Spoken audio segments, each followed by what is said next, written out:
Et à présent, on va faire un focus, un zoom sur la rénovation énergétique des bâtiments avec trois interlocuteurs, Hélène Garner de France Stratégie, Dorian Rouchet de la DARES et Gilles Emoz de l'ADEME.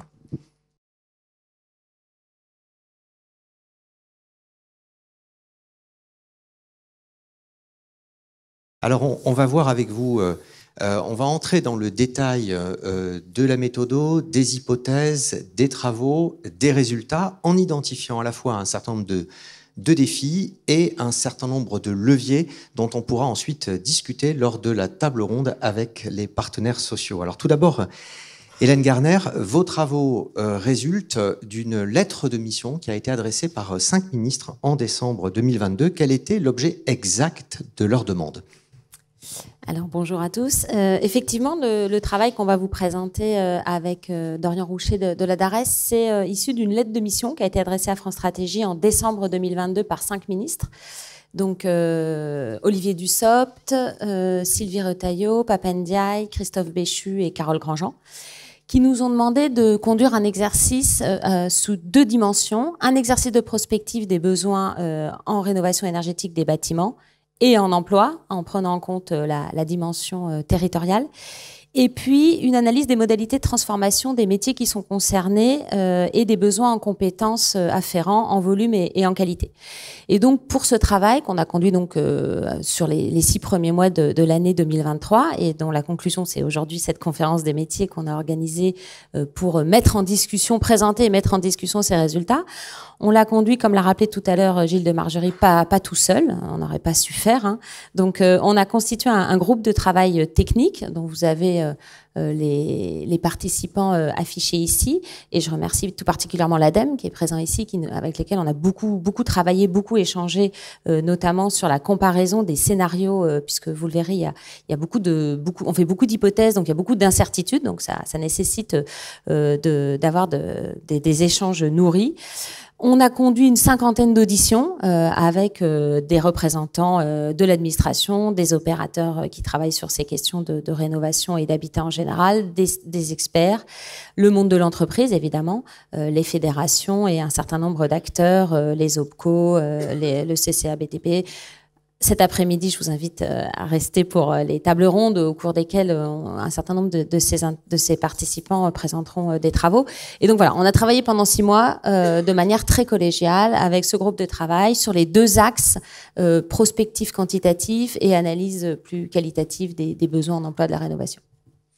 Merci beaucoup Dorian Rouchet. Que sait-on aujourd'hui des besoins en emploi de la rénovation énergétique des bâtiments ? Que nous apprennent les différents exercices de prospective? Le dernier en date, mais en fait, il y a eu plusieurs exercices de prospective qui sont partis d'hypothèses un peu différentes. Bien, bonjour à tous. J'ai juste un petit élément de contexte pour commencer sur les objectifs, comme l'a dit Selma, et la rapidité avec laquelle on souhaite agir. Donc, dans le cadre des travaux préparatoires sur la loi de programmation énergie-climat et des travaux de la SNBC 3, il y a une mise de jeu qui a été posée par le SGPE et donc sur cette première slide, on rappelle la rapidité avec laquelle on souhaite réduire les émissions dans le secteur du bâtiment pour tenir nos objectifs climatiques, avec globalement une baisse des émissions de l'usage, des émissions qui sont liées à l'usage des bâtiments de l'ordre de 60%, ce qui est donc extrêmement fort. Et puis la mise de jeu détaille le chemin par lequel on peut atteindre cet objectif, et donc ça aura des effets sur tout à l'heure ce qu'on dira sur la localisation des emplois en termes de rénovation notamment, puisque la mise de jeu prévoit de commencer par le remplacement des chaudières à fuel, donc les 3/4 des chaudières seraient remplacées, par 1/5 des chaudières à gaz, et de commencer par l'isolation des passoires énergétiques. Et donc on verra que ça a des conséquences derrière sur l'emploi. Donc pour faire écho vraiment à ce que disait Selma, une transformation très rapide et donc un investissement potentiellement très élevé à faire pour atteindre ces objectifs de réduction de l'ordre de 60% en 10 ans. Alors, votre question, c'était qu'est-ce qu'on a sur la table pour savoir qu'est-ce que ça fait en termes d'emploi et de milliards d'euros. On a essayé de recenser des exercices existants, en cours ou publiés, sur qu'est-ce que ça fait en termes de montant d'investissement et qu'est-ce que ça génère en termes d'emploi. Alors, il faut savoir qu'il y a beaucoup d'incertitudes, comme l'a dit Hélène, parce que c'est des modèles où on est obligé de faire pas mal d'hypothèses. Donc on a essayé d'en recenser 4. D'abord, il y a le scénario qui est en cours de construction par l'ADEME, BUS 2, donc avec lequel on a beaucoup travaillé pour essayer d'arriver à se comparer, ce qu'on va vous montrer. Il y a le scénario de Négawatt qui a été publié en 2021. Et puis il y a le scénario que nous, on avait retenu du coup dans la prospective des métiers pour faire cette variante bas carbone. Alors, c'est pas du tout les mêmes modélisations, puisqu'il y a des exercices qui sont en modélisation partielle, qui regardent ce qui se passe dans le secteur du bâtiment quand on fait des chocs d'investissement, mais qui cherchent pas à prévoir l'ensemble de l'emploi dans l'économie. C'est plutôt le cas des 2 premiers. Et puis, il y a le scénario métier 2030. Donc, le but, c'était quand même de dire ce qui se passe sur l'ensemble des métiers pour l'ensemble du pays. Donc, on a un bouclage global des effets, notamment de la transition. Mais ce qui est important, c'est que même si la façon dont est modélisée la transition n'est pas tout à fait la même, ce que ça génère comme investissement supplémentaire est quand même très proche d'un scénario à l'autre. Vous voyez, entre 21 milliards chez Négawatt et 31 pour l'ADEME, et quelque chose qui, vu les incertitudes, est quand même extrêmement proche. Et donc, dans le rapport Pisani qu'a cité Selma, il y a un chiffre qui est celui de 48 milliards, donc c'est un petit peu au-dessus, mais ça ne se compare pas complètement, puisque c'est en écart un scénario de référence où on ne ferait pas la transition, là où dans les 3 premiers, on regarde vraiment l'investissement qu'on doit faire en plus d'aujourd'hui. Donc vraiment l'investissement qu'il faut faire en plus. Alors, qu'est-ce que ça fait sur l'emploi? C'était votre question. Juste un mot pour vous dire que pour ceux qui sont connectés à distance, vous pouvez poster des questions dans le fil de discussion, dans le chat. N'hésitez pas, tout au long de cette séquence et à la fin de cette table ronde, on prendra quelques minutes effectivement pour prendre des questions en direct depuis la salle. Alors effectivement, quatre hypothèses avec des partis pris un peu différents. Quels sont les impacts de ces scénarios en termes d'investissement à engager d'ici à 2030 et en termes de création d'emplois envisagés? Alors en termes macro, comme on vient de le dire, il y a, et c'est vraiment une convergence entre la plupart des exercices qui disent qu'en France, il faudrait donc investir entre 20 et 30 milliards de plus d'euros d'aujourd'hui dans la rénovation pour tenir nos objectifs climatiques. Et en termes d'emplois supplémentaires, tous ces exercices, encore une fois, vu les incertitudes, sont assez convergents et parlent d'environ 200 000 emplois en plus dans la rénovation, donc entre 170 et 250. Mais encore une fois, c'est une relative vraiment convergence de ces exercices qui disent qu'il faut à peu près 200 000 bras en plus pour rénover les logements et pour tenir d'ici 2030 les objectifs qu'on s'est fixés. Donc ça, c'est un message quand même important, qui est que quand on a fait cet exercice de recension, on arrive quand même à l'idée que tout le monde s'accorde sur l'idée qu'il faut effectivement 200 000 emplois de plus sur la rénovation pour atteindre nos objectifs. Alors là où les conclusions sur le marché du travail sont pas tout à fait les mêmes au niveau global, c'est qu'est-ce qui se passe sur le logement neuf. J'ai pas parlé de cette dernière ligne qui était dans notre tableau de comparaison, mais effectivement, et c'est l'introduction que disait Gilles, c'est pas tout à fait pareil si la question c'est de donner des compétences en plus à des gens qui travaillent déjà dans la construction pour les réallouer vers la rénovation, ou si c'est vraiment 200 000 bras à aller chercher en plus. Et là, il y a une divergence des scénarios. Et donc, on va essayer de vous rendre compte de ce qu'ils disent, sachant qu'ils ne prennent pas tous les mêmes hypothèses. On a des scénarios comme Négawatt et sur certains éléments, le scénario de l'ADEME qui propose un scénario où on aurait un ajustement fort de la construction neuve, de l'ordre de 70%, alors que l'hypothèse qu'on avait retenue dans le métier en 2030, c'était que la construction neuve suivait les besoins démographiques et était donc relativement stable. Donc ajustement fort, ce serait une baisse assez significative des emplois dans la construction neuve dans 2 des 4 scénarios.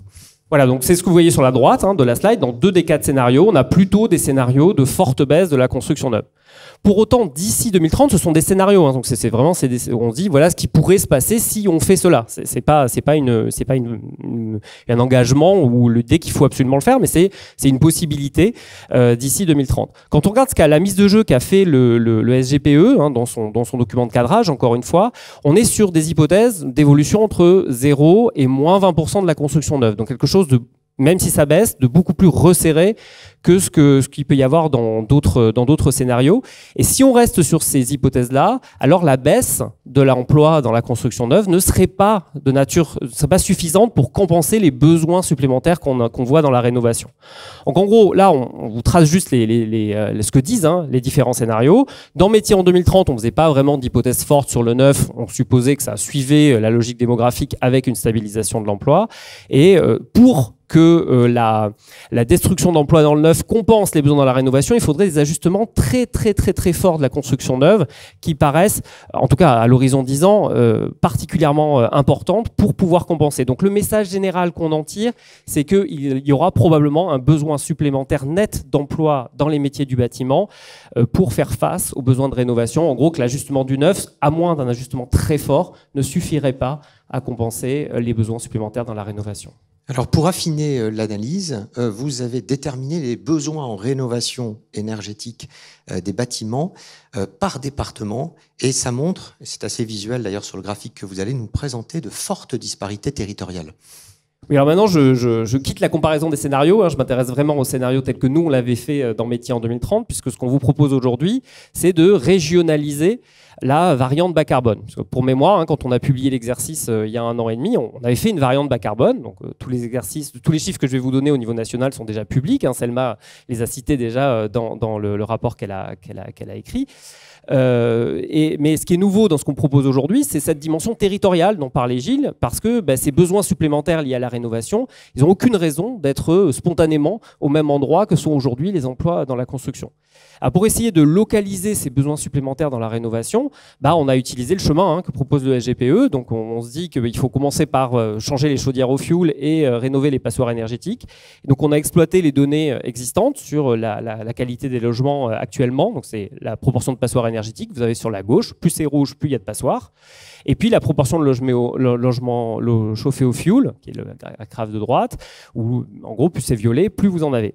Et ce qu'on constate sur ces deux cartes, c'est que la proportion de logements qui auront besoin de ces rénovations, elle est quand même globalement plus forte dans un grand quart nord-est et on va dire autour du Massif central, où là, on a des proportions de logements qui seraient concernés par des besoins de rénovation plus importantes que dans le reste du territoire. Et alors, à contrario, si on met ça en parallèle avec les difficultés de recrutement, eh bien, on voit que ces difficultés varient beaucoup selon les régions et selon la catégorie socio-professionnelle, avec tout d'abord un petit focus sur les créations d'emplois que vous avez régionalisées.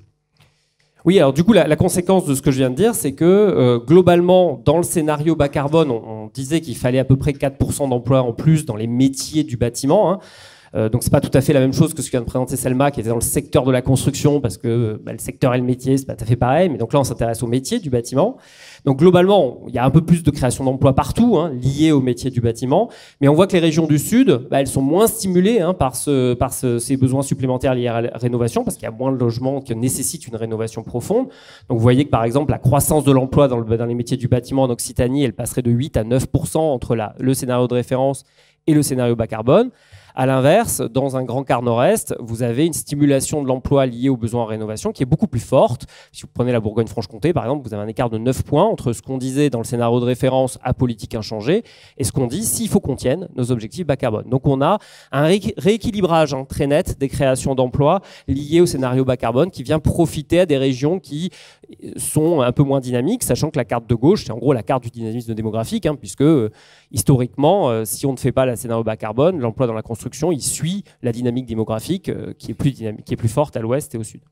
Avec, et c'est un problème supplémentaire, ces régions-là où les créations d'emplois vont être fortement concentrées rencontrent des difficultés de recrutement qui peuvent être déjà assez importantes. Oui, alors la conclusion de tout ça, c'est ce que le graphique qu'on vous présente là. Alors je vais essayer de résumer un peu parce que nous on est familier de l'exercice métier en 2030, mais il peut paraître un peu compliqué à lire. En gros, l'exercice métier en 2030, c'est un exercice qui confronte les besoins de recrutement à l'horizon 2030, qui est la somme des départs en fin de carrière, qui est en orange sur le graphique, et des créations nettes d'emplois, qui est en bleu sur le graphique. Donc, ce qu'on est en train de dire, c'est qu'en 10 ans, il y a à peu près 26% des gens dans les métiers du bâtiment qui partent en fin de carrière. Donc, c'est la ligne France métropolitaine. Et que dans le scénario bas carbone, il faut que l'emploi dans les métiers du bâtiment augmente de l'ordre de 11%. Et on confronte ces besoins de recrutement d'ici 2030 à ce que font les jeunes spontanément en sortant du système scolaire, qui est la principale ressource qui rentre sur le marché du travail. Et donc ce qu'on dit, c'est qu'en moyenne, que c'est d'ici 2030, les jeunes sortant du système scolaire, s'ils se comportent comme aujourd'hui, représenteraient 24% des effectifs aujourd'hui du métier du bâtiment. Alors c'est des équilibres partiels, c'est-à-dire que ça donne une idée de comment pourrait évoluer les tensions d'ici 2030 dans ces métiers, avant que se mettent en force les flux de rééquilibrage qui sont les changements de métier, dont Hélène va parler, donc en gros les mobilités professionnelles,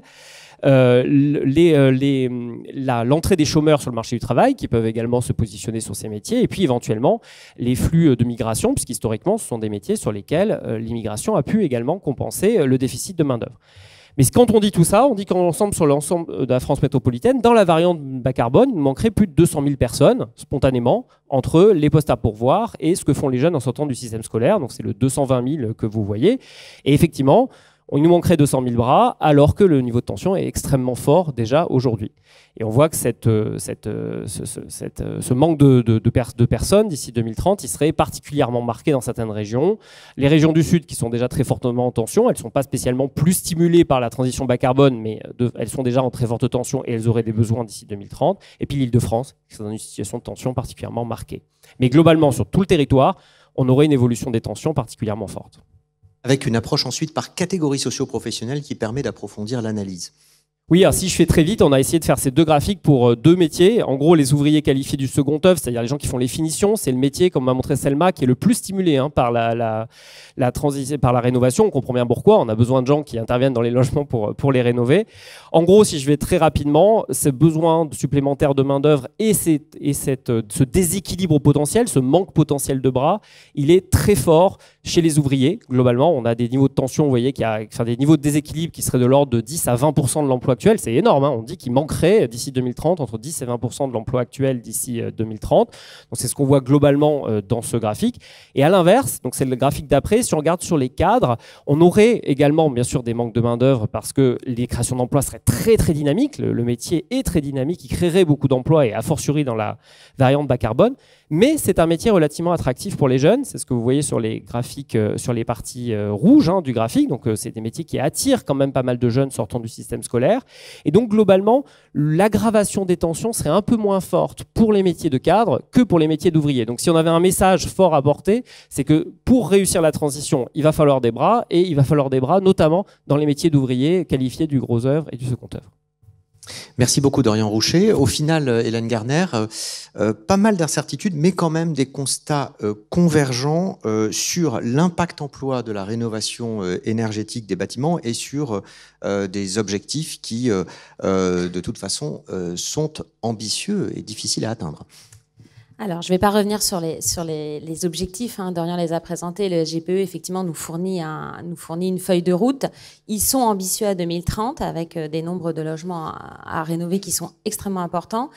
Et on a de fortes incertitudes qui pèsent. Donc Dorian l'a rappelé sur les emplois, on a une convergence relative sur les créations d'emplois, de la rénovation, mais on a une incertitude sur l'évolution de la construction neuve, et ça va impacter la capacité, le potentiel transfert entre des gens qui travaillent aujourd'hui dans le neuf vers de la rénovation ou pas. Dans tous les cas, Dorian l'a rappelé, ça ne suffirait pas à pourvoir les créations supplémentaires. Donc, dans tous les cas, on aura besoin de travailleurs en plus. On a aussi des incertitudes du côté de la demande. Donc ça, c'est déjà bien identifié. On a un marché de la rénovation qui est fortement soutenu par les aides publiques, notamment MaPrimeRénov', mais aussi les certificats d'économie d'énergie et un certain nombre de dispositifs qui, jusque-là, soutiennent plutôt de la rénovation par geste. Je vous ai remis, il y a plusieurs graphiques disponibles, mais sur MaPrimeRénov', 70% financent les changements de système de chauffage, dont les pompes à chaleur. Et donc, on voit qu'il y a un enjeu d'être en capacité d'avoir des aides qui financent de la rénovation globale et performante, et pas que du monogeste. Il y a aussi des incertitudes du côté de l'offre. La filière est extrêmement atomisée, avec beaucoup d'artisans et de toutes petites entreprises et des entreprises individuelles. Et donc là aussi, il y a un enjeu d'adaptation de la filière à offrir des services de rénovation globale pour atteindre la performance énergétique souhaitée. Donc, on a beaucoup d'ambitions, on a des grandes ambitions, mais on a aussi beaucoup d'incertitudes. Pour autant, ça doit pas être un frein à l'action, puisque comme l'a rappelé Selma, il faut accélérer, donc il faut aller plus vite et en tenant compte de ces incertitudes. On a mis l'accent, si j'arrive à avancer, sur les politiques publiques qui ont un rôle à jouer extrêmement important, le secteur privé évidemment, mais la capacité des aides à orienter et à donner de la visibilité aux acteurs est très forte. Planifier la rénovation énergétique des bâtiments, c'est aussi anticiper les besoins en emploi, en volume, mais aussi en compétences qui seront nécessaires. Donc, pour atteindre ces objectifs, il faut se mettre aujourd'hui en ordre de marche pour être sûr d'avoir les bras et les bras bien formés pour réussir cette rénovation. Et donc, l'enjeu de ce travail, c'est aussi de mettre l'accent sur un certain nombre de points d'alerte qui pourraient freiner cette massification. Et la formation, dont on va parler ensuite, c'est évidemment un aspect extrêmement important, mais qui s'inscrit dans un écosystème plus large. Et c'est peut-être le message qu'on voudrait faire passer. Ça ne peut pas être l'unique réponse aux objectifs de massification. Il y a un continuum qu'il faut avoir en tête quand on travaille sur ces questions de rénovation, où les aides publiques impactent la demande des ménages via la solvabilisation, qui impacte elle-même l'offre des entreprises, et ça aussi a des effets sur la formation. On le voit très bien, on l'a remis pour exemple sur les effets sur les systèmes de chauffage aidés par MaPrimeRénov'. Donc la formation, c'est important, mais il faut avoir aussi en tête les autres enjeux pour réussir cette massification. On va entrer dans le détail des constats, des enjeux et des leviers à actionner. Alors si on regarde du côté de l'offre, comment se préparer à la massification de la rénovation énergétique des bâtiments qui aujourd'hui a besoin, comme vous le disiez, d'un coup d'accélérateur. Alors, voilà, c'est un peu capricieux la télécommande. Exactement. Ce matin, mais ça fonctionne. Alors, on a identifié 2 grands objectifs, 2 grands défis à relever. Il y a un enjeu de volume, il y a un enjeu de quantité, et puis il y a un enjeu de qualité. Sur le premier, ce cadre ambitieux, il implique d'augmenter le socle d'entreprises qui seront en capacité de réaliser ces travaux de rénovation énergétique performante. Or, aujourd'hui, sur les 725 000 établissements en capacité qui pourraient être mobilisés pour faire de la rénovation énergétique des bâtiments, ce sont les chiffres de la DGE, on en a entre 7 et 8% qui sont labellisés RGE. Donc c'est une part très faible. Il y a des objectifs dans la feuille de route du SGPE d'accroître très fortement ce nombre d'établissements labellisés.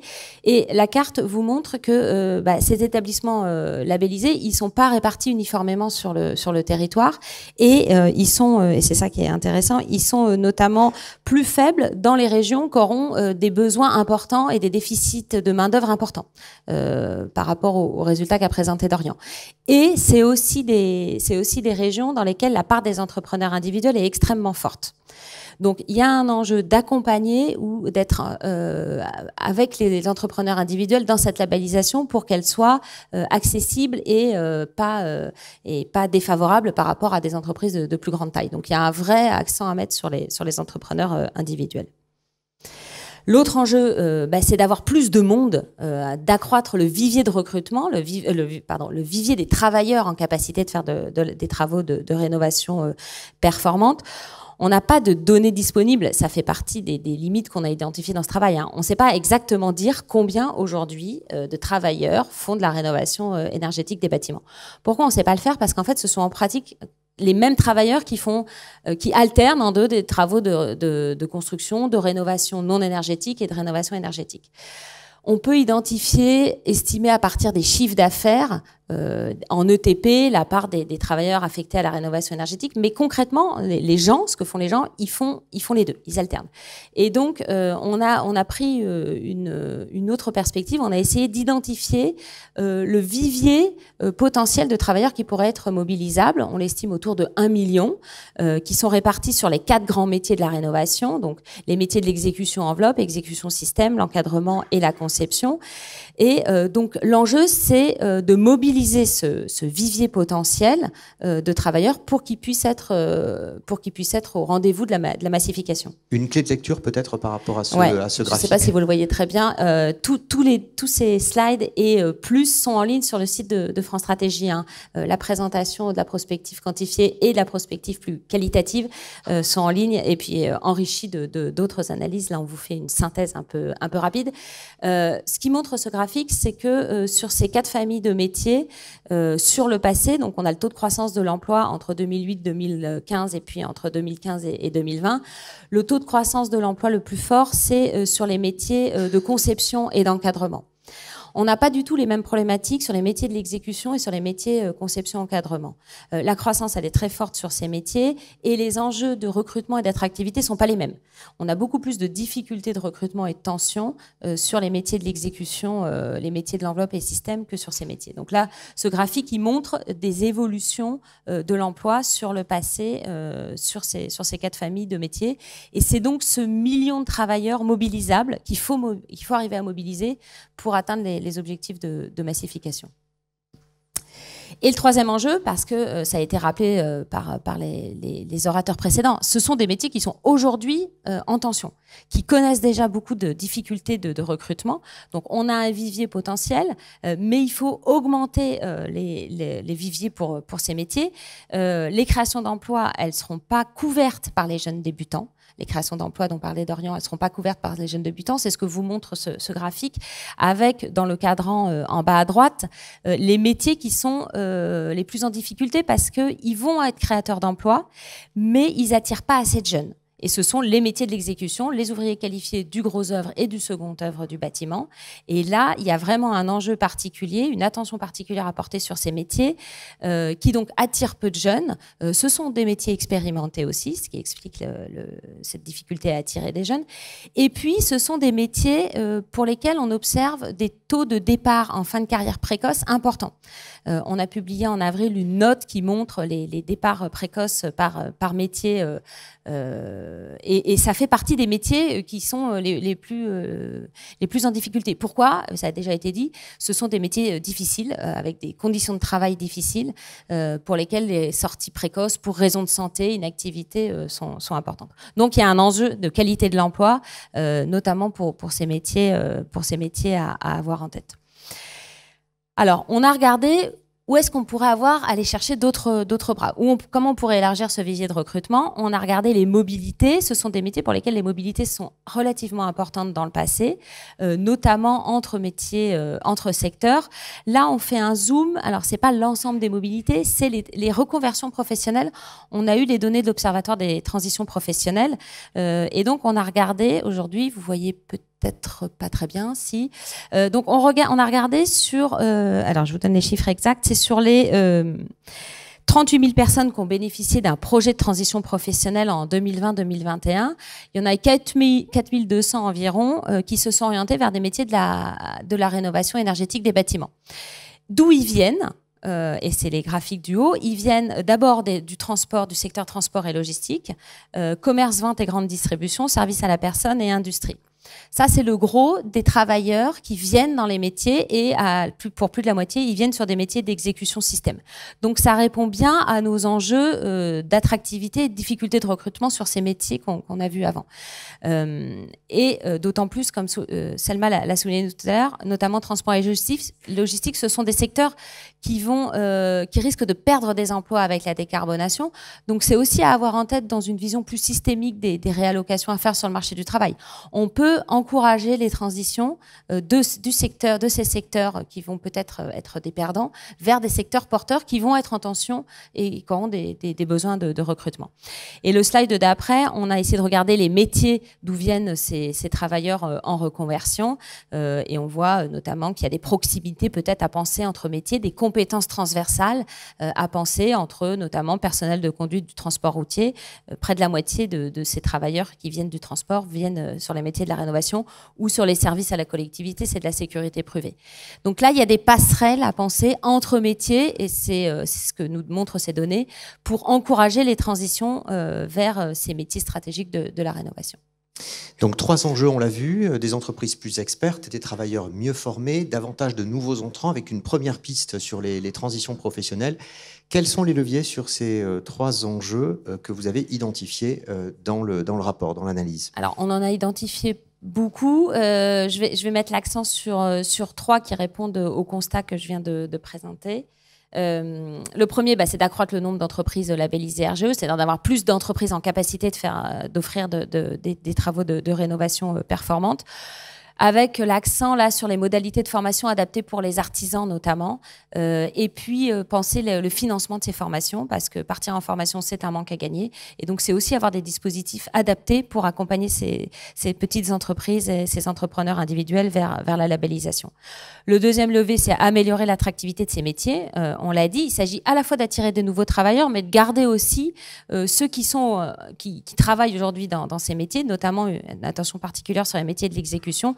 Donc, travailler aussi sur les enjeux de qualité de l'emploi et conditions de travail.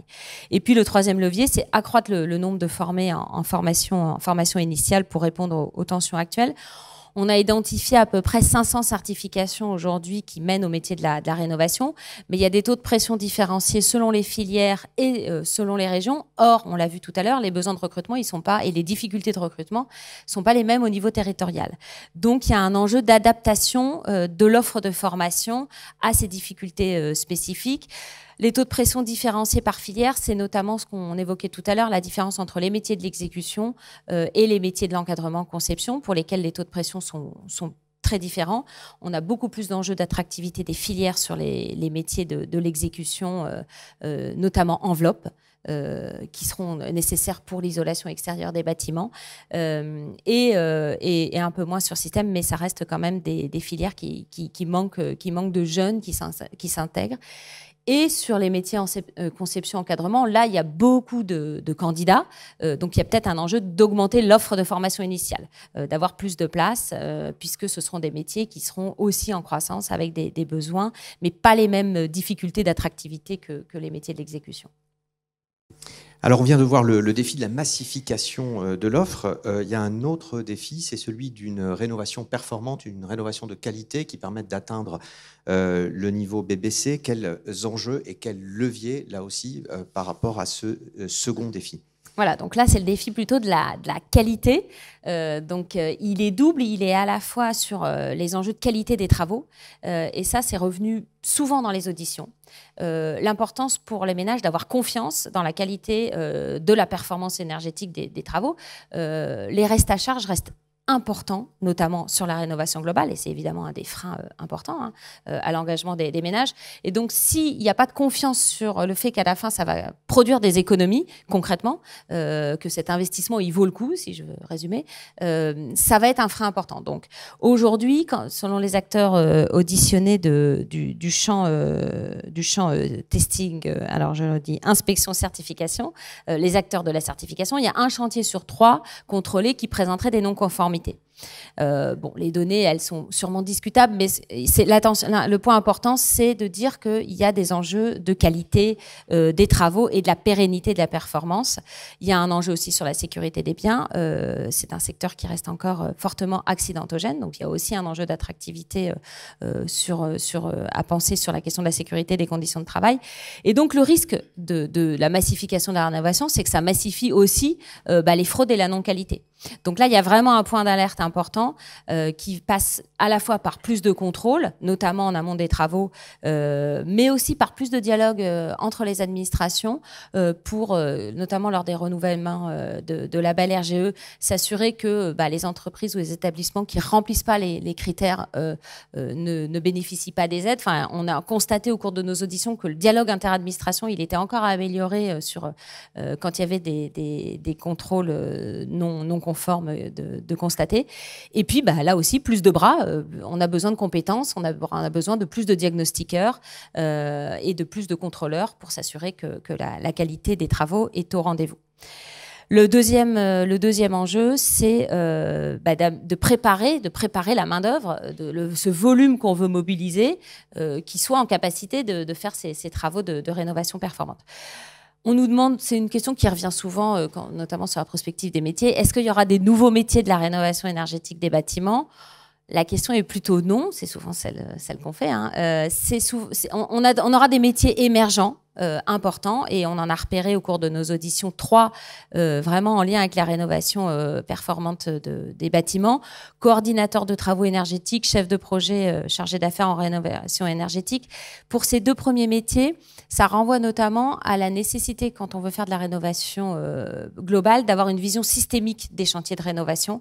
Et donc, on l'a vu, on a beaucoup d'artisans monogestes et donc il faut avoir des coordinateurs qui s'appliquent à faire travailler ensemble et à s'assurer de la prise en compte des interactions et des interfaces entre tous ces corps de métier. Donc, il y aura besoin de plus de main-d'œuvre sur cette dimension systémique. Et puis, chargé d'accompagnement à la rénovation énergétique, du point de vue administratif, financier et social, ça c'est déjà évidemment bien en tête dans les politiques publiques, avec notamment mon accompagnateur Rénov'. Mais voilà, les enjeux de certification des métiers et de référentiels de certification, là, sont encore à conduire. Il y a très peu de certifications sur ces 3 métiers, peu de sessions ouvertes de formation. On a regardé les sessions de formation ouvertes sur l'ensemble de la France. Donc, il y a un enjeu à plus de certification, plus d'ouverture de sessions, notamment dans les régions qui auront des forts besoins de recrutement. Des métiers d'ailleurs qu'on pourrait envisager à temps partagé, finalement à temps partiel pour les petites structures, comme aujourd'hui, c'est déjà le cas par exemple pour la qualité. Oui, tout à fait. On pourrait avoir des modes d'emploi aussi un peu plus innovants et de partage entre différents acteurs. Et le 3e enjeu, c'est de préparer les personnes en emploi et celles qui vont se former aux compétences spécifiques de la rénovation énergétique. Et là, c'est le point d'attention sur le fait que la majorité, il n'y aura pas beaucoup de nouveaux métiers, mais la majorité des métiers vont être appelés à se recomposer dans les tâches, les compétences qui seront mobilisées pour travailler. Très concrètement, on observe qu'il y aura besoin de certaines compétences spécifiques, notamment techniques, mais aussi réglementaires et transversales, du fait de la rénovation énergétique des bâtiments. Et ça passe par une révision des référentiels de certification, des référentiels métiers, pour intégrer ces compétences spécifiques qui sont liées notamment sur les compétences transversales, sur justement cette capacité à se coordonner entre corps de métier, à communiquer avec d'autres et à intégrer la vision systémique de ma propre démarche, de mon geste de rénovation dans une vision plus globale. Donc aujourd'hui, on n'y est pas complètement encore. La révision des certifications, elle est en cours pour partie. La révision des référentiels, mais cette dimension systémique et ces compétences spécifiques de la rénovation globale, elle est encore trop insuffisamment prise en compte dans les référentiels. C'est ce qu'on a observé, et donc elle doit être faite pour tous les métiers de la rénovation, les métiers de l'exécution, mais aussi de la conception et de l'encadrement, avec une dimension territoriale. Et donc là, le chemin, il est engagé, mais il y a quand même encore beaucoup de choses à faire pour les acteurs de la formation initiale, mais aussi continue. On a identifié un certain nombre de leviers communs à ces 2 voies, notamment intégrer des nouveaux blocs de compétences dédiés à la gestion des interfaces dans toutes les certifications qui mènent au métier du bâtiment. Ce n'est pas le cas aujourd'hui. Donc il y a vraiment un enjeu de la filière, du dialogue social aussi. C'est aussi une responsabilité des acteurs professionnels, mais aussi de l'éducation nationale, de l'enseignement supérieur. C'est bien pour ça qu'on avait été missionné aussi. C'est pour avoir cette vision systémique des enjeux. Tout le monde doit être mobilisé pour cette révision des certifications. On peut avoir une adaptation locale aux besoins territoriaux, on l'a vu, qui ne seront pas exactement les mêmes. C'est notamment les formations complémentaires d'initiatives locales, les FCL, qui nous semblent des leviers intéressants. On en parlera cet après-midi notamment, pour répondre à l'adaptation des formations aux besoins territoriaux. Et puis, on a mis un certain nombre d'autres leviers sur lesquels on pourra revenir, qui visent à préparer l'offre de formation initiale et continue à cette massification. Merci beaucoup Hélène Gardner. On voit que c'est très riche. Il y a énormément de constats, de pistes d'action, de leviers dont on va discuter tout à l'heure avec les partenaires sociaux. Alors il est temps de prendre aussi quelques questions. Juste avant une question, Gilles Emos. Alors n'hésitez pas, soit à distance, si vous êtes connecté à distance, à poster des questions ou des commentaires ou des réactions par rapport à ce qui a été proposé et en direct dans la salle naturellement. Alors, oui, juste, pardon. Le dernier slide, non mais je vais pas le détailler, c'est simplement pour dire qu'il y a beaucoup de chantiers à conduire. Certains sont déjà ouverts, notamment dans la poursuite de la feuille de cadre du SGPE, notamment sur l'orientation des aides publiques vers de la rénovation performante et globale, c'est déjà en cours. On identifie, voilà, ça résume un petit peu les chantiers qui restent à ouvrir. Peut-être le premier, l'amélioration de l'observation statistique du marché de la rénovation en termes d'activité et d'emploi, je l'ai dit, on a beaucoup de mal à identifier aujourd'hui la part de l'activité et des travailleurs consacrés à la rénovation énergétique des bâtiments. C'est quand même un petit frein à l'action et du coup, voilà, peut-être l'opportunité d'une nouvelle enquête pour avoir plus d'informations. On a rappelé qu'il y a sur la capacité des entreprises à faire des rénovations performantes et notamment les enjeux de performance énergétique. Il y a un appel en cours, notamment avec l'ADEME sur les opérateurs ensembliers, sur une proposition initiale de France Stratégie. Et puis, il y a des travaux qui vont se poursuivre, notamment avec l'ADEME, les assises du bâtiment, le Conseil de planification écologique demain. Donc voilà, on voit bien qu'on s'inscrit dans un écosystème plus large et l'enjeu, c'est de faire converger toutes ces initiatives pour s'assurer que tout est bien coordonné. Et évidemment, c'est le rôle majeur du SGPE. Merci pour tous ces éléments, Hélène Garner. Alors, Gilles Emos, vous êtes directeur adjoint à la direction Ville et Territoires Durables de l'ADEME. L'ADEME, d'ailleurs, qui a été associé à cet exercice de prospective. Vous aviez mené votre propre exercice de prospective. Vous avez coopéré, vous continuez d'ailleurs avec France Stratégie et avec la DARES à confronter vos différentes hypothèses. Bonjour à toutes et tous. Alors oui, on travaille bien ensemble avec France Stratégie, mais pas seulement, aussi avec le SGPE, avec les collègues du ministère de l'Emploi, du ministère de la Transition écologique, avec les collègues du ministère de l'Éducation aussi. Donc ça fait un panel assez large de gens qui s'intéressent au même sujet en même temps, avec des approches parfois différentes et souvent convergentes, et ça c'est quand même assez intéressant. Et d'ailleurs, je voudrais tout de suite revenir sur un point sur la construction. Je pense qu'il faut qu'on soit assez à l'aise avec l'idée que nos prospectives sont pas toujours convergentes sur la construction, parce que finalement, ce qui fait la différence, c'est les hypothèses qu'on prend. Hein. La prospective, ça raconte pas ce qui va se passer, ça raconte ce qui pourrait se passer selon un certain nombre d'hypothèses, et en particulier dans le secteur de la construction neuve. Il n'est pas encore très évident de comprendre à quelle vitesse le zéro artificialisation nette va se développer. À quelle vitesse la question des ressources nécessaires pour construire du neuf va être un frein encore plus important. Et puis il y a un paramètre de base qui évidemment est l'évolution démographique, où là on se base sur l'INSEE qui prévoit quand même un tassement de tout ça. Et en tout cas, une chose qu'il faut absolument éviter, c'est d'opposer construction et rénovation, parce que les deux vont ensemble. Et ce qu'on observe aussi aujourd'hui dans la construction, quand même, c'est qu'il y a une évolution petit à petit du secteur. On voit bien que les majors de la construction, alors peut-être qu'il y en a dans la salle, donc ils me contrediront si je me trompe, mais je pense qu'on voit qu'ils s'intéressent de plus en plus aux opérations de réhabilitation lourde. Il y a aussi beaucoup d'argent qui est mis par l'État sur la rénovation, la réutilisation des friches industrielles existantes. Et tout ça, ça crée une demande très forte sur ces opérations de rénovation sur lesquelles les acteurs de la construction viennent, et donc on voit bien qu'il y a un continuum rénovation-construction et qu'il faut le cultiver parce qu'il est extrêmement intéressant pour la transition. Oui, vous aviez, vous, plusieurs scénarios. Vous vous êtes basé sur le scénario S2 de l'ADEME à horizon 2050. Alors, quand on a présenté les 4 hypothèses tout à l'heure, hein, elles étaient toutes au même horizon, hein, bien sûr, 2030. Ce scénario-là, qui implique une baisse relativement sensible du nombre d'emplois dans la construction neuve, partait d'une hypothèse à la fois de sobriété énergétique, de moins de terrains disponibles, de moins de logements vacants aussi, de moins de résidences secondaires, enfin avec un certain nombre de postulats en se projetant à long terme.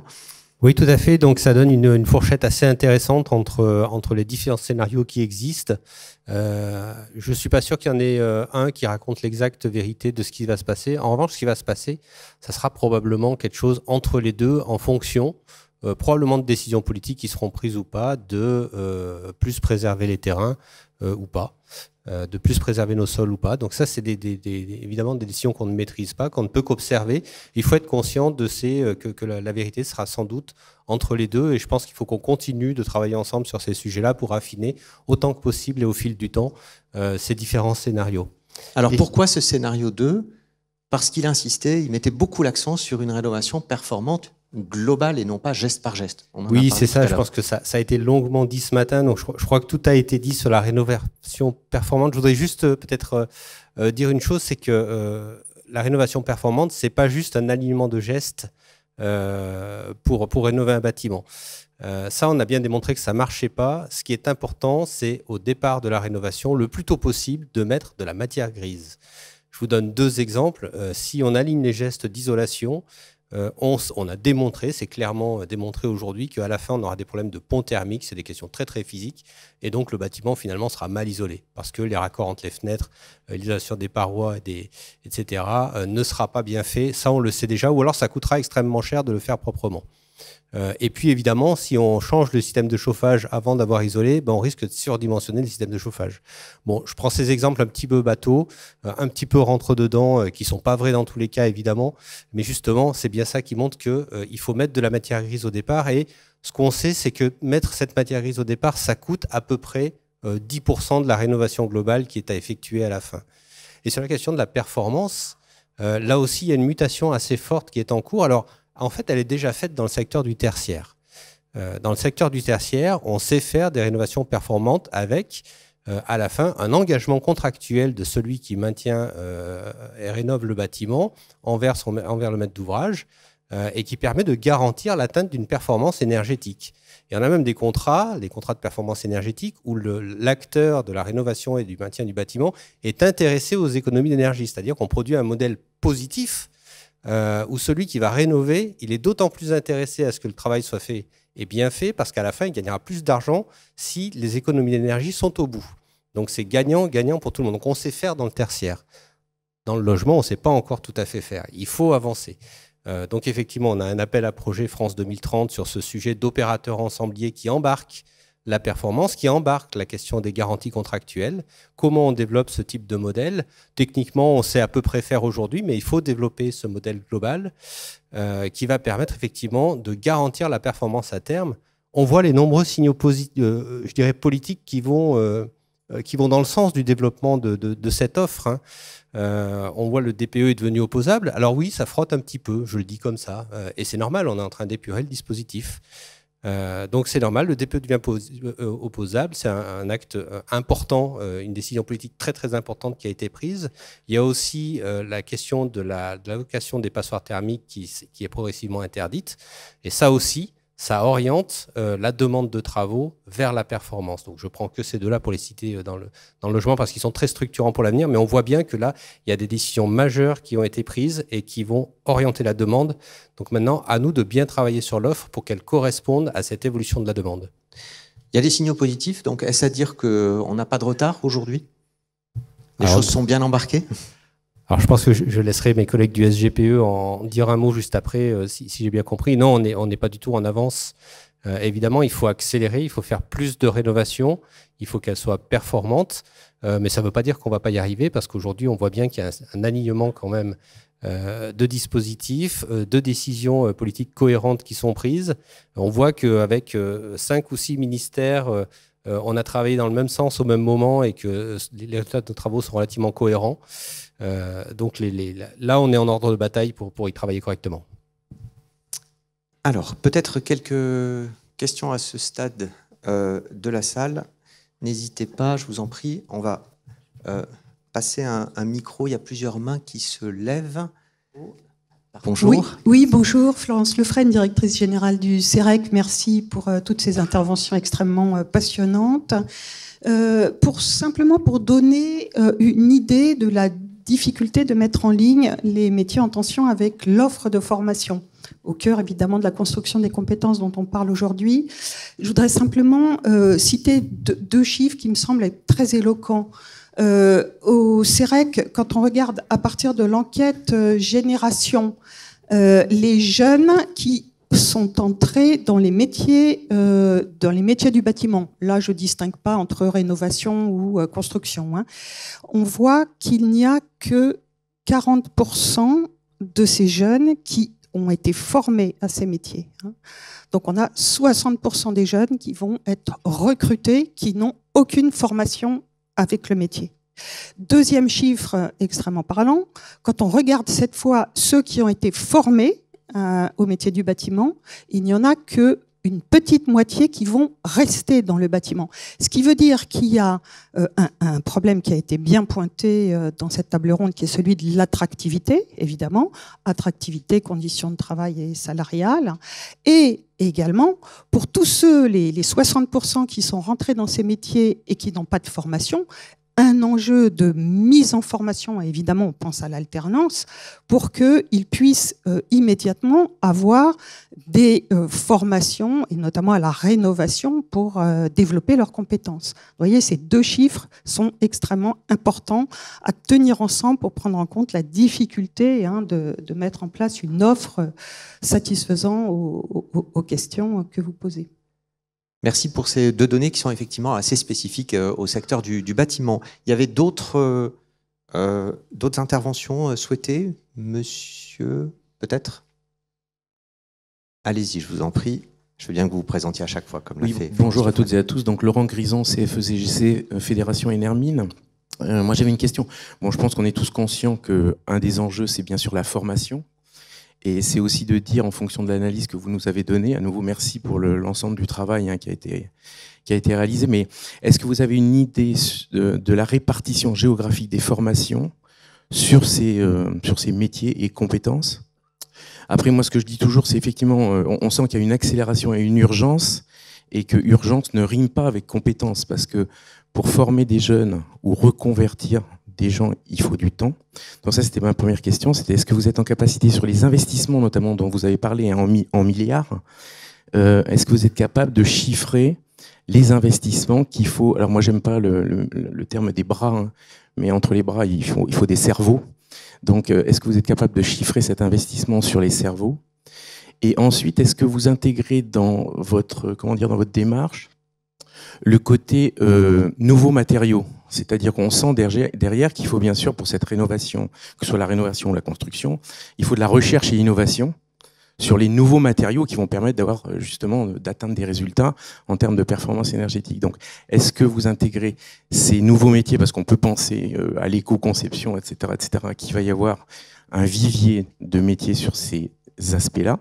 Et est-ce que vous pensez que la France est bien positionnée? Je parle bien sûr de souveraineté sur ces matériaux et sur le développement de ces matériaux.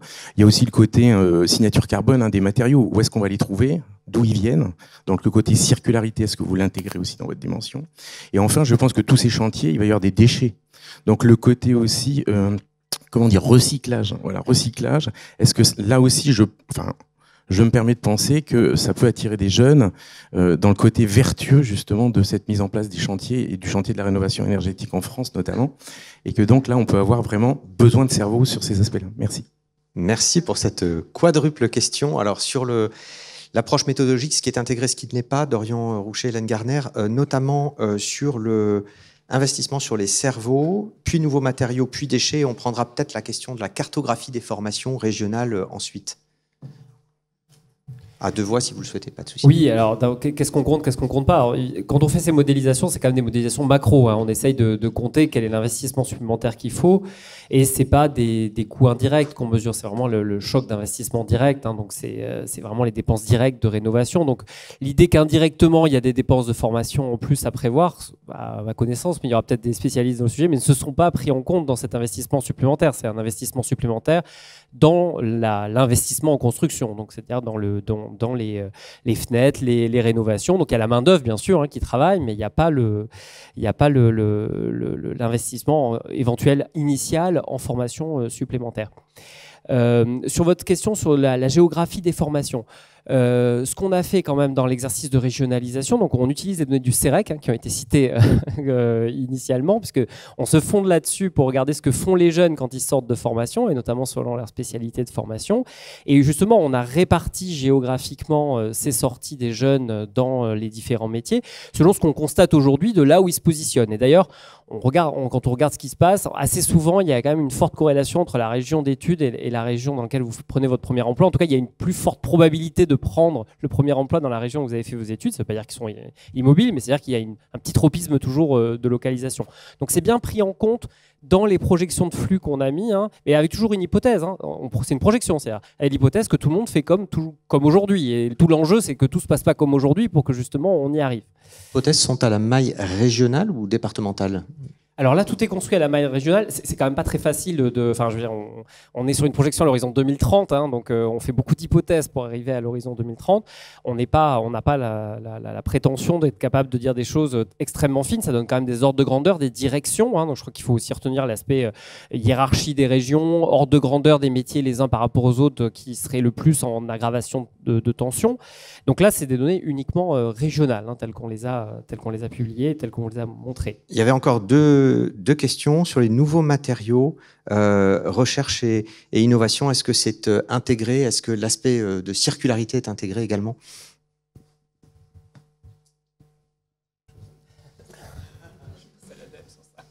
Merci. C'est une bonne question. C'est difficile de répondre à la question. En revanche, ce que je dirais quand même, c'est dans l'évolution globale, donc ça ne va pas répondre concrètement à votre question, donc je l'avoue tout de suite, mais quand même ce qu'on voit avec ce qui est fondamental, c'est le passage d'une politique geste par geste à une exigence de performance qui va se faire dans les années qui viennent. Là. Très concrètement, dans les 2-3 ans qui viennent, on a cette bascule qui est en train de se faire. Et cette bascule-là, elle va avoir des impacts très importants, je pense, sur les entreprises. C'est-à-dire que les entreprises qui aujourd'hui forment leur personnel ou embauchent des personnels formés parce qu'ils ont besoin d'avoir le label RGE, ils en ont besoin pour une politique RSE, voilà, mais ce n'est pas un besoin qui est, je dirais, intéressé au plan financier. Dans quelques années, ces entreprises, si elles veulent toujours travailler autant, elles vont avoir besoin de garantir cette exigence de performance. Et donc, ça change complètement le regard, je pense, que les entreprises auront sur l'exigence de formation et de qualité des travaux qui seront réellement réalisés. Donc, cette bascule-là est en train de se faire. J'aurais du mal à vous dire exactement ce que ça veut dire derrière, mais on pourra enchaîner sur BUS 2 derrière pour en dire un mot, parce que c'est un des objets de ce travail. Mais quand même, cette bascule, elle est très, très forte. Hélène Garner voulait réagir, et puis il y a aussi la question sur les déchets, le recyclage. Est-ce que c'est intégré dans les projections? Alors, nous, on a regardé les emplois des métiers de la rénovation. Donc, pour être clair, pas directement. Ça fait partie peut-être des pistes à poursuivre. C'est-à-dire les emplois en aval, en amont. Mais pour l'instant, nous, on a pris les métiers. Donc, je vous montrais les 4 familles. C'est exécution, système, enveloppe, conception, encadrement. Alors, dans conception, il peut y avoir cette dimension un peu innovation-recherche. Mais sûrement, ça fait partie des points à creuser. Dans les formations, dans l'adaptation des formations, dans les révisions des référentiels, cette question des matériaux, notamment des matériaux biosourcés, elle est déjà bien prise en compte. Autant, je disais, la dimension systémique de la rénovation, elle est encore insuffisamment prise en compte, mais la dimension nouveaux matériaux, déchets, gestion des déchets, économie circulaire, ça fait partie de ce qui est bien intégré dans les référentiels qui ont été révisés. Pour rebondir sur la question de Florence Lefresne, effectivement, la question du lien emploi-formation, elle est importante sur certains métiers. On a beaucoup d'ouvriers peu qualifiés dans ces métiers qui ne sont pas forcément les plus en tension. Mais il y a aussi, et on n'a pas eu le temps de le dire, mais c'est dans le PowerPoint long qui est en ligne, vous le verrez, il y a aussi beaucoup de mobilité au sein de ces métiers, et notamment de mobilité ascendante. Donc il y a quand même aussi une promotion de ouvriers peu qualifiés à ouvriers qualifiés qui fait partie des viviers ou des recrutements pour répondre aux besoins sur les ouvriers qualifiés du gros œuvre et du second œuvre. Donc ça, c'est une réalité. Et donc, évidemment, ça passe par de la formation continue et un accès accru à la formation. Et donc, on évoquait les nouvelles modalités, que ce soit VAE, AFEST, mais aussi des modalités par le numérique qui se développent beaucoup et qui sont très utiles, notamment dans le cadre de la MI-CMA. Il y a un certain nombre de projets assez innovants avec de la réalité virtuelle pour se former à distance ou en réalité virtuelle qui peuvent être importants. Je l'ai dit, notamment pour des toutes petites entreprises ou des artisans qui partir en formation, c'est un manque à gagner. Voilà, donc il y a des enjeux et l'innovation peut répondre à cette difficulté.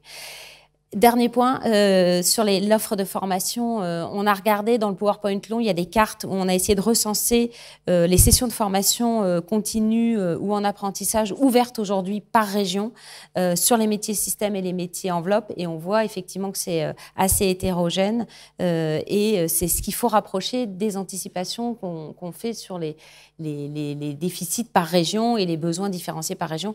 Donc là, on a donc ces données sur l'offre de formation aujourd'hui continue, les sessions ouvertes, et il y a un enjeu d'adaptation aux besoins et aux tensions à 10 ans. Merci pour ces éléments. Une toute dernière question éventuelle. Il y a plusieurs mains qui se lèvent. Je ne sais pas quelle était la première levée, puis lors de la prochaine table ronde, de toute façon, on pourra en prendre d'autres, hein, aucun souci. Allez-y, je vous en prie, monsieur. Bonjour. Bonjour. Jérôme Le Sueur, je suis le directeur de la recherche de l'école des ponts et chaussées. J'entends qu'il va falloir trouver 200 000 personnes qui voudront travailler essentiellement, si j'ai bien compris, dans le gros œuvre ou dans le second œuvre, manier la truelle dans des conditions un peu compliquées avec le réchauffement climatique. Et moi, je me pose la question, en fait, de la numérisation et de la robotisation, en fait, de ces métiers. Quand on a voulu faire des millions de véhicules, on a mis des robots à la place des ouvriers. Donc, évidemment, les conditions de travail qui étaient difficiles disparaissent. On a énormément amélioré la qualité, parce qu'il y a beaucoup moins d'erreurs, et les accidents du travail, etc. Et en fait, c'est une question qui pourrait se poser sur la rénovation. Je sais qu'il y a un certain nombre d'initiatives en Allemagne, par exemple, dans ce sujet, avec la construction hors site et avec la robotisation. Est-ce que c'est des choses que vous avez envisagées, et en particulier, ça permettrait de faire de nouvelles filières de formation? Oui, alors effectivement, c'est un axe majeur d'évolution de la rénovation, de l'offre de rénovation. Là-dessus aussi, on a plusieurs appels à programmes dans le cadre de France 2030, à la fois pour développer la construction et la rénovation hors site. Avant, on était très axé construction et maintenant, on est très axé rénovation hors site. L'opérateur ensemblier, il a aussi cette vocation-là, finalement, à travailler sur la question des coûts. Donc c'est aussi un appel à projet qui répond à ce type de questions. On a aussi un certain nombre d'appels à projets sur tout ce qui est bois et biosourcé pour pouvoir mieux les utiliser. Donc ça, c'est des questions qui sont vraiment traitées dans le cadre de France 2030. Donc on peut en rediscuter un petit peu en aparté si vous souhaitez vous y intéresser et pourquoi pas déposer des projets. Donc là, je suis à votre disposition sur le sujet, mais c'est des questions qu'on prend à bras le corps. Un tout dernier mot, Gilles Emaus, pour boucler cette table ronde. À partir de septembre, il y a de nouveaux ateliers organisés par l'ADEME dans le cadre de BUS 2, projet mené avec Ville Emploi dans le cadre d'un appel à projet de la Commission européenne. Qu'est-ce qui va se passer à partir de septembre? C'est quoi la suite par rapport à la feuille de route à définir et l'articulation avec, par ailleurs, les exercices de planification écologique dont on va parler tout à l'heure? Alors, en quelques mots, ce projet Build Up Skills 2, qui est piloté par l'ADEME et par l'Alliance Ville Emploi, que je remercie. Je n'ai pas encore croisé les personnes, mais j'imagine que ça va arriver. Donc, c'est un projet soutenu dans le cadre européen, dans le cadre du programme LIFE, qui est en deux phases. En fait, une première phase qui était une phase de diagnostic sur les besoins d'emploi et compétences à l'horizon 2030 sur le secteur de la rénovation et de la construction, donc en parfaite synergie avec ce qu'on a réalisé ensemble finalement avec France Stratégie, puisqu'on a vraiment travaillé main dans la main sur ces 6 derniers mois. On arrive à la fin de la phase de diagnostic, donc nous, il faut encore qu'on l'affine un petit peu. C'est pour ça que je ne vous ai présenté absolument aucun chiffre aujourd'hui, comme vous l'avez bien compris. Mais on va les publier prochainement et à partir de septembre va débuter la seconde partie de ce projet qui vise à élaborer une feuille de route avec tous ceux qui le souhaitent sur cette question du développement des emplois, des compétences, des formations nécessaires à l'atteinte des objectifs et à l'horizon 2030. Donc là, je réponds concrètement à votre question, monsieur, tout à l'heure. Je n'ai pas la réponse à votre question. Je serais très étonné que quelqu'un ait aujourd'hui la réponse à votre question. En revanche, la proposition qu'on vous fait, c'est de la construire ensemble dans le cadre de cette feuille de route. Alors sur la première partie, on a réalisé ça en partenariat avec pas mal de monde, des acteurs locaux, des acteurs nationaux, Donc, et notamment beaucoup d'acteurs locaux de l'emploi et de la formation. Il y a eu une dizaine d'ateliers avec une soixantaine de personnes ou d'organismes représentés. On va continuer dans le même état d'esprit. L'idée, c'est vraiment de construire une proposition de feuille de route dont l'État et les différents acteurs aux différents niveaux pourront se saisir par la suite pour effectivement traiter très concrètement cette question, notamment de la formation. Merci pour cet élément. Toute dernière question de la séquence, Hélène Garner ou Dorian Roucher. Question à distance. Un levier de massification pourrait être le recours à la main-d'œuvre étrangère, qui est très important dans certains métiers. Est-ce que cet aspect a été investigué, nous demande ce participant à distance. Alors, dans l'exercice métier en 2030, justement, on ne projette pas les flux qui sont susceptibles de rééquilibrer les besoins de main-d'œuvre que l'on présente. Et on explique bien dans le rapport que, justement, notre but, c'est d'essayer d'identifier les métiers sur lesquels on aura besoin de flux de rééquilibrage, les mobilités professionnelles, les entrées des chômeurs. Et donc, oui, l'appel à l'immigration. Sur le passé, ce qu'on peut dire, je ne vais pas répondre pour le futur, c'est que sur ces métiers-là, oui, le recours à la main-d'œuvre étrangère a été une source de rééquilibrage. Ce sont des métiers où on a pu... L'INSEE vient encore de republier un dossier sur le sujet. On avait nous-mêmes fait un dossier sur les métiers des immigrés il y a quelques années. Ce sont des métiers à nette surreprésentation des immigrés. Donc, par le passé, l'appel à la main-d'œuvre étrangère a été une façon de rééquilibrer et de pourvoir les besoins sur ces métiers. Donc oui, c'est un levier possible. Et en tout cas, sur le passé, ça a été un levier qui a été activé pour résoudre les difficultés de recrutement, en tout cas pour pourvoir des postes. Merci à tous les trois. Merci beaucoup pour tous ces éléments de réponse. Merci à vous pour vos questions également.